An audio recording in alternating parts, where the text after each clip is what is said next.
ఎందుకంటే ఇది కేవలం ఒత్తిడితో చేసుకునేది కాదు. 100% తన తనువు చాలించాలని డిసైడ్ అయింది. అయితే ఆమె ఎక్కడైతే చెర్లపల్లి దగ్గర ఆమె కార్ పార్క్ చేసిందో ఆ పార్క్ చేసిన దగ్గర కూడా ఒక సూసైడ్ నోట్ కూడా లభించింది. ఆ సూసైడ్ నోట్లో అమ్మ నేను నా తనువును చాలిస్తున్నాను, నేను బతకడానికి నేను చాలా ట్రై చేశాను, కానీ నా వల్ల కావడం లేదు, దయచేసి నన్ను క్షమించు, నాతో పాటు నా పిల్లలను కూడా తీసుకెళ్ళిపోతున్నాను అని మాట్లాడింది. దీంతో మరి అక్కడ వాళ్ళందరూ కూడా అసలు ఎందుకు వాళ్ళ పిల్లలను కూడా ఆవిడతో పాటు తీసుకెళ్ళిపోవాలన్నంత నెస్టడీ ఏమొచ్చింది అని అనేక కోణాల్లో మరి పోలీసులు కూడా ఈ విషయం గురించి విపరీతంగా థింక్ చేశారు. అసలు ఏమై ఉంటుంది అనే కోణంలో మరి ఎన్నో రకాలుగా ట్రై చేశారు.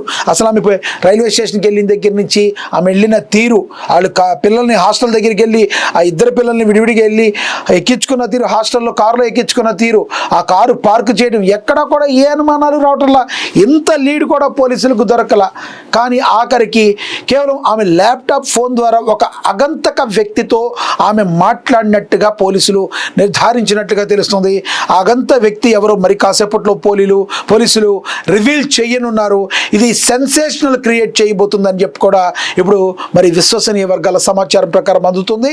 పోలీసులు మరి కాసేపట్లో వాళ్ళు ఫస్ట్ చెప్పిన తర్వాతే మనం మాట్లాడాలి కాబట్టి ఇప్పుడు దాని గురించి మనం కొన్ని మాట్లాడిన విషయాలు, కానీ విస్తుపోయే నిజాలైతే మీ అందరికీ మరి కాసేపట్లో పోలీసులు ఎప్పుడైతే ప్రెస్ మీట్ పెట్టిన అనంతరం మరికొన్ని మనం మాట్లాడుకునే అంశం మరి స్పష్టంగా కనబడుతుంది.